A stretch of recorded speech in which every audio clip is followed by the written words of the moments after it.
Bengal BJP के पूर्व अध्यक्ष राहुल सिन्हा ने कहा कि वोट की गिनती से पहले ही ममता बनर्जी हार गई हैं, इसलिए इस तरह का ड्रामा किया जा रहा है। राहुल सिन्हा के मुताबिक टीएमसी काउंटिंग का बॉयकॉट भी कर सकती है। अरे तो 2 दिन बाद निकल जाएगी। जो विरोधी राजनीतिक दल इतना दिन करते थे, जो आरोप लगाते थे, आज ममता बनर्जी और उनका साथी वही आरोप लगा रहा है। मतलब काउंटिंग का पहले ही ममता बनर्जी जो विरोधी हो गया, विपक्ष हो गया, वो स्वीकार कर लिया, इसलिए विपक्ष का आंदोलन कर रहा है। प्रैक्टिकली उनका पार्टी का अभी काउंटिंग में बैठने के लिए लोग तैयार नहीं है। कारण तृणमूल कांग्रेस पार्टी चलता है तोलाबाजी से। जो तोलाबाजी नहीं रहेगा तो उनका पार्टी का कैडर कैसे रहेगा? इसीलिए काउंटिंग में आदमी नहीं होगा। इसीलिए उन्होंने अपना कार्यकर्ता को जीवित करने का कोशिश कर रहा है। लेकिन ये नौटंकी तृणमूल के लिए ही भारी पड़ेगी। अभी पूरा जो नाटक हो रहा है, इस नाटक का अंत में ऐसा भी हो सकता है, जो रविवार तक, संडे तक उन्होंने घोषणा कर दिया जब काउंटिंग को बायकॉट कर रहा है।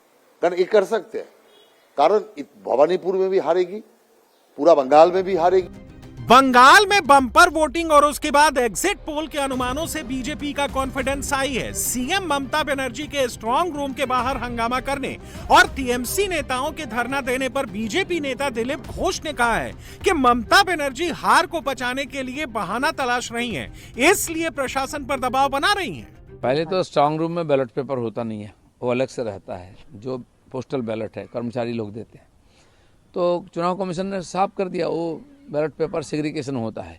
एक ही बॉक्स में अलग अलग असेंबली का पेपर रहता है, कर्मचारी देते हैं, उसको अलग करके वहाँ भेजा जाता है। वो बोल दिया चुनाव कमीशन ने। इसलिए बाउंडर करने के लिए, हवा गर्म करने के लिए, प्रशासन के ऊपर प्रेशर लाने के लिए ये सब कर रहे हैं वो लोग, और कुछ नहीं है। 4 तारीख के बाद सब ठंडा पड़ेगा। हारने वाला कंप्लेन करता है।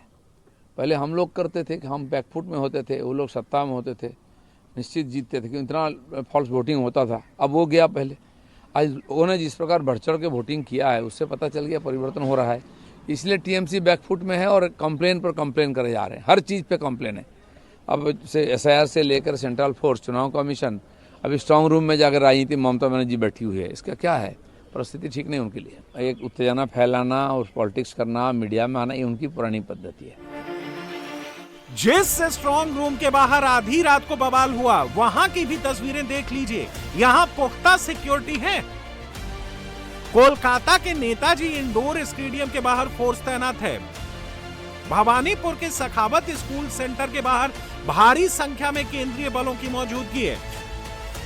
सुरक्षा इतनी कड़ी है कि स्ट्रांग रूम के करीब प्रत्याशी और बूथ एजेंट के अलावा किसी का भी अंदर जा पाना नामुमकिन है। आधी रात मचे बवाल के बाद 200 मीटर की बैरिकेडिंग कर दी गई है। सिक्योरिटी फोर्सेस के अलावा किसी को भी मूवमेंट की इजाजत नहीं है।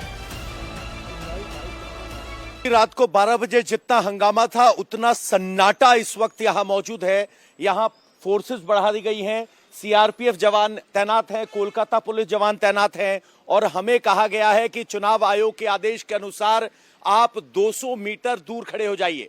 तो लगातार अनाउंस किया जा रहा है। हो सकता है इस लाइव के बाद भवानीपुर के इस काउंटिंग सेंटर का गेट आप कैमरे पर ना देख पाए, क्योंकि सबको यहां हटाया जा रहा है। जितनी भी पोलिंग बूथ के लिए गाड़ियां आनी है, उनका नंबर और ड्राइवर का नंबर यहां इस पोस्टर पर लिखा है।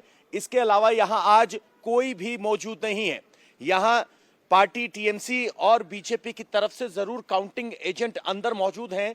इसके अलावा ये गली पूरे तरीके से सन्नाटा है। आप गले में जो कार्ड देख रहे हैं, ये जो इलेक्शन कमीशन ने कार्ड जारी किए वही आ सकता है। बाकी जो आपको इस सड़क पर दिखाई दे रहा है, या तो मीडिया है या फोर्सेस है। तो कुल मिलाकर अब इलेक्शन कमीशन की तरफ से ये यहां घोषणा की गई है कि आप 200 मीटर दूर यहां से चले जाएं। इस गली के यहां से और दूसरे कोने से ब्लॉक ऑफ कर दिया गया है गली को, और सिर्फ पुलिस की गाड़ियां आपको यहां चलती हुई दिख रही हैं। खुदीराम अनुशीलन केंद्र में उत्तर कोलकाता के 7 विधानसभा सीटों के ईवीएम मशीन रखी हुई हैं। यहीं पर गुरुवार की रात कुणाल घोष और शशि पांजा ने धरना दिया था।